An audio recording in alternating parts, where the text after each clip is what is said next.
سال نمبر 1 یہ الزام لگایا گیا جی آپ جو سورۃ الفاتحہ کی جو آیت ہے آیت نمبر 4 ایاک نعبد و ایاک نستعین اس کا ترجمہ غلط کرتے ہیں.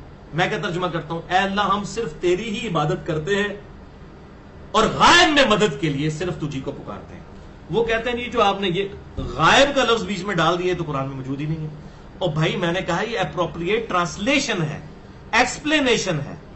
یہ غائب کا لفظ اس میں امپلائڈ ہے. کیوں؟ یہی قرآن سورۃ المائدہ کے اندر کہتا ہے وَتَعَاوَنُوا عَلَى الْبِرِّ وَالتَّقْوَى وَلَا تَعَاوَنُوا عَلَى الْإِثْمِ وَالْعُدْوَانِ. نیکی اور پرہیزگاری کے کاموں میں ایک دوسرے کی مدد کرو اور برائی کے کاموں میں مدد نہ کرو. قرآن تو کہہ رہا ہے ایک دوسرے سے مدد مانگو. پھر ایاک نستعین میں کس مدد سے نفی کی گئی ہے اللہ کے علاوہ؟ ظاہری اسباب کی نفی نہیں ہے. قرآن تو کہہ رہا ہے ظاہری اسباب اختیار کرو. وہ ہے غائب میں مدد کے لیے پکارنا، دعا کے لیے پکارنا، جو سورۃ النمل کی آیت نمبر 62 ہے.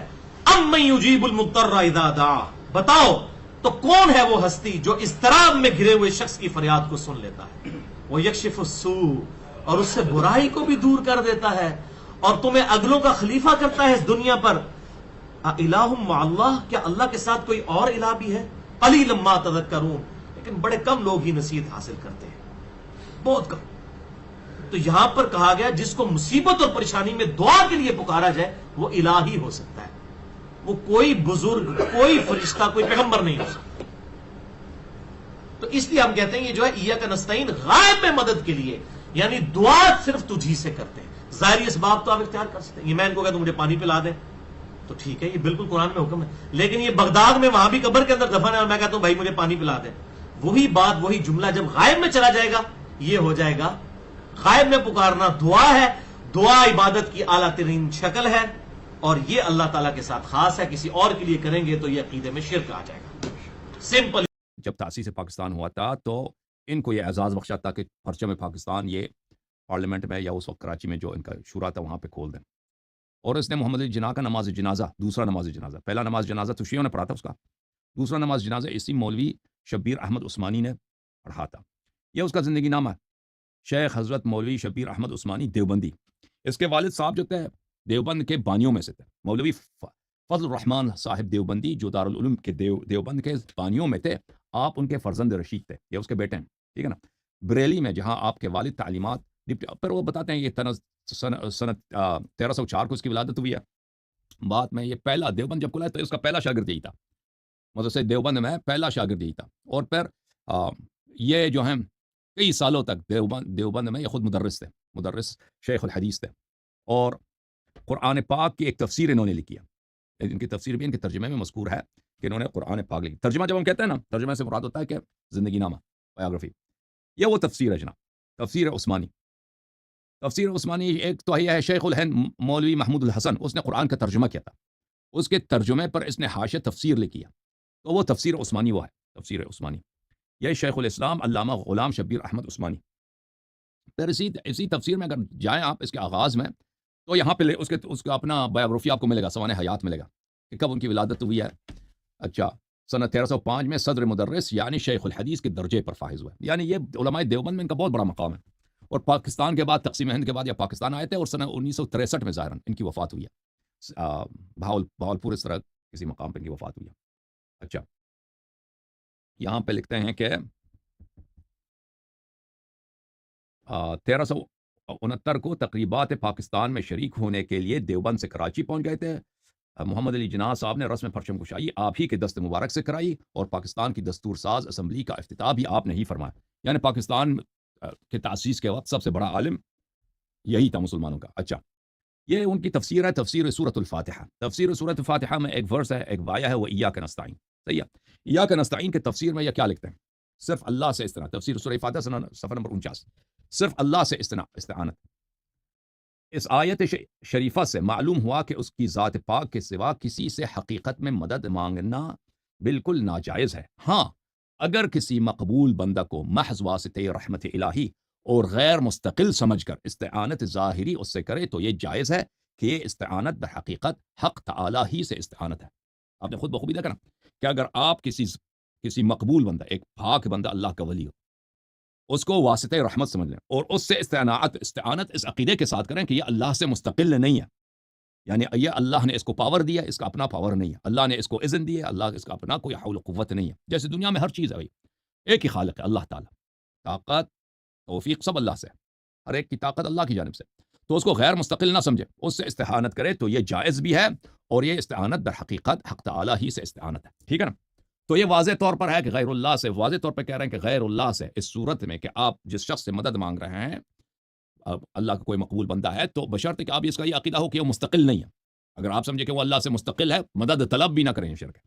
آپ کسی بھی شخص کو اللہ سے مستقل سمجھیں، مدد کریں، طلب کریں یا نہ کریں، یہ شرک ہے. کیونکہ آپ نے سوچا ہے کہ ایک شخص ہے دنیا میں، ایک ذات ہے دنیا میں جو اللہ کی دائرۂ حکومت سے وہ باہر ہے. اللہ کا مخلوق نہیں ہے، اللہ وہ مستقل، اللہ سے اس کو کوئی نیاز ہی نہیں ہے، اللہ سے بے نیاز ہے. تو یہ تو لازمی بات ہے، یہ شرک ہے، مدد کریں یا نہ کریں. تو ہر چیز دنیا میں اللہ کی ذات کا محتاج ہے، اللہ کی نعمتوں کا محتاج ہے. اس عقیدے کے ساتھ اگر آپ کسی سے طلب مدد کرتے ہیں تو یہ بالکل آپ کے لیے جائز ہے. اچھا، پھر ملاحظہ کریں میرے محترم ناظرین، علماء دیوبند میں مولوی قاسم ناتھونوی کے نام پر، ان کے نام بھی عجیب ہوتا ہے، نانوتوی یہ بڑے مشہور شخصیت گزرے ہیں. ملاحظہ کریں، یہ مشاہیر علماء دارالعلوم دیوبند وہی کتاب ہے، اس میں سند المحدثین حجت الاسلام حضرت مولوی محمد قاسم صاحب نانوتوی کا ذکر ہے کہ کب ان کی وفات ہوئی ہے اور کب ان کی ولادت ہوئی ہے، اور یہ سب کچھ یہاں پہ لکھیا. اور انہوں نے سن 1383 میں دارالعلوم دیوبند قائم کرایا. یہ خود مؤسسین دارالعلوم دیوبند میں سے ہیں، قاسم نانوتوی صاحب. اچھا، اور یہاں پہ لکھا ہے کہ اس کی سوانح حیات پڑھنے کے لیے، سوانح حیات کے لیے کیا پڑھیں؟ سوانح قاسمی. مولوی قاسم کے لیے کہ سوانح حیات کے لیے کیا پڑھیں؟ سوانح قاسمی. سوانح قاسمی کس نے لکھا ہے؟ مولوی سید مناظر حسین مناظر احسن گیلانی نے لکھا ہے. یہ اس کا زندگی نامہ ہے، صفحہ نمبر 82 میں، مولوی سید مناظر احسن گیلانی. اور یہ بھی فارغ التحصیل ہیں سنہ 1332 ہجری میں دارالعلوم دیوبند سے، اور 1375 میں ان کی وفات ہے. اور پھر کہتے ہیں کہ یہ چند سال مدیر کی حیثیت سے رسالہ القاسم اور رشید میں کام کرتے رہے. پھر آپ 1920 میں حیدرآباد جامعہ عثمانیہ میں استاذ ہو گئے اور پوری زندگی وہیں گزار دی. جب 1949 میں وہاں سے ریٹائر ہوئے تو وطن گیلانی آ کر مقیم ہو گئے، اور یہیں 25 شوال 1375 کو ان کی وفات ہوئی ہے. تو آج سے تقریباً سمجھ لیں کہ 70 سال پہلے ان کی وفات ہوئی ہے. اچھا، ان کی تالیفات میں کیا ہے؟ 3 جلدوں میں انہوں نے سوانح قاسمی لکھی ہے. مولوی قاسم نانوتوی کی سوانح حیات کو اس نے 3 جلدوں میں لکھی ہے. یہ کتاب ہے سوانح قاسمی، یعنی سیرت شمس الاسلام مولوی محمد قاسم نانوتوی. کس نے لکھا ہے؟ سید مناظر احسن گیلانی نے لکھا. مکتبہ رحمانیہ لاہور میں یہ کتاب چھپی ہے. یہاں پر میرے محترم ناظرین صفحہ نمبر 329 میں اس میں بڑے کرامات نقل کرتے ہیں مولوی قاسم نانوتوی کے. تو ان میں سے ایک کرامت یہ ہے کہ صفحہ نمبر 329 کی اس کتاب میں آپ دیکھتے ہیں کہ مرنے کے بعد قاسم نانوتوی آتا ہے، ایک مناظرے میں شرکت کرتا ہے. ٹھیک ہے، مرنے کے بعد وہ دنیا سے مر چکا ہوتا ہے. مرنے کے بعد وہ آ کر ایک جگہ پہ مناظرہ ہو رہا ہوتا ہے دیوبندی کے درمیان اور بریلوی کے درمیان، اور بریلوی کو اس طرح جتا دیتا ہے کہ وہ آ کے مناظرے میں بیٹھتا ہے مناظر کے ساتھ، جو دیوبندی مناظر ہے دیوبندی کے ساتھ آ کر بیٹھتا ہے. اور دیوبندی مناظر کہتا ہے کہ اس کے شخص کے آنے کے بعد مجھے وہ باتیں، وہ دلائل، وہ حجت جو مجھے آتی ہی نہیں تھی، ایک دفعہ میرے زبان سے جاری ہونا شروع ہو گیا. اور پھر سامنے والا جو بریلوی عالم تھا وہ ایسا شکست پایا کہ وہ آ کے اس نے میرے پیروں پہ اس نے اپنا سر رکھا ہے اور معافی مانگی. ٹھیک ہے نا؟ تو اس کے بعد یہ واپس آتا ہے وہاں پر دیوبند میں آتا ہے، تو ایسے اپنی کہانی سناتا ہے. اور وہ دیوبند کے اساتذہ اس سے پوچھتے ہیں کہ اس شخص کا حلیہ کیسا تھا، تو حلیہ بتاتے ہیں سب. تو کہتے ہیں یہ تو حلیہ ہے مولوی قاسم نانوتوی کا، اس کا تو وفات ہو چکا ہے. دیکھیں اب وفات کے بعد آیا. اچھا، اس قصے کو، اس کہانی کو نقل کرنے کے بعد مولوی مناظر احسن گیلانی صاحب اس طرح لکھتے ہیں، ملاحظہ کریں، جو نہیں جانتے وہ تو خیر جاہل ہیں، لیکن جا کر بھی علماء دیوبند کے متعلق بہت بہتان تراشیوں اور تہمت بافیوں کی خدمت جو انجام دے رہے ہیں، ان کو اپنا اعمال کا محاسبہ اسی کے سامنے دینا ہوگا جس کے سامنے نہ منطق ان کی چلے گی اور نہ مولویانہ پتیرے کام آئیں گے. لیکن حقیقت یہ ہے کہ اب اہم بات یہ ہے کہ علماء دیوبند کا عقیدہ اموات سے مدد لینے کے میں کیا ہے.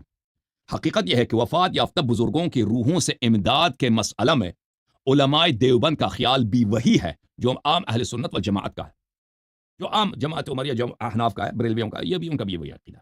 آخر جب ملائکہ جیسی روحانی ہستیوں سے خود قرآن ہی میں ہے کہ حق تعالیٰ اپنے بندوں کی امداد کراتے ہیں، صحیح حدیثوں میں ہے کہ واقعی معراج میں رسول صلی اللہ علیہ وآلہ وسلم کو حضرت موسیٰ علیہ السلام سے تخفیف صلوات کے مسئلے میں امداد ملی اور دوسرے انبیاء علیہ السلام سے ملاقاتیں ہوئیں، بشارتیں ملی. تو اسی قسم کی ارواح طیبہ سے کسی مصیبت زدہ مومن کی امداد کا کام قدرت اگر لے تو قرآن کی کس آیت یا کس حدیث سے اس کی تردید ہوتی ہے؟